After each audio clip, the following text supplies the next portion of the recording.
In today's video, I'm going to teach you how to request and capture e-signatures using Pandadoc. This is a powerful tool for anyone looking to streamline their document signing process, making it easier to get contracts, agreements, and even permissions signed quickly and efficiently. We're going to take you step by step through the process of capturing an e-signature, right from the comfort of your own home or office. So let's dive right in. To get started, you'll want to open your web browser and navigate to the Pandadoc website. It's user-friendly and straightforward to access. If you're new to Pandadoc, you'll find a wealth of resources and materials available to answer any questions you may have. But for now, let's stick to our objective, which is to request and capture those e-signatures. Once you're on the home page, look towards the top right corner of the screen where you'll find the Login button. Go ahead and click on that.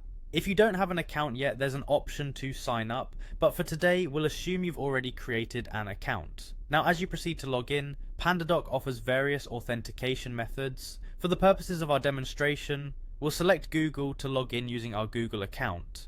It's one of the most seamless ways to access Pandadoc if you're already integrated with Google services.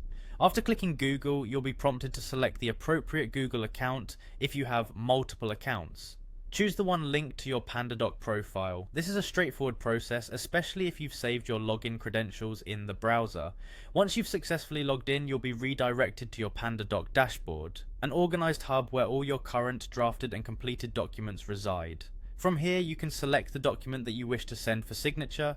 You may have several documents in your list, so ensure you choose the correct one that requires signing.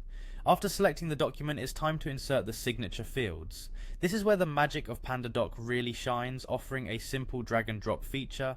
Click and hold the signature element and drag it to the appropriate place within your document where the signer needs to sign.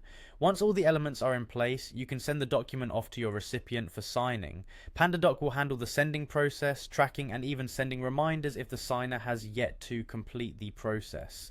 And there you have it, a seamless, efficient way to handle e-signatures using Pandadoc. Whether you're closing big deals, securing agreements, or simply trying to reduce paperwork clutter, Pandadoc is an invaluable tool in the digital age of documentation. Thank you for joining today's tutorial, and I hope you find success using Pandadoc in all your document signing needs.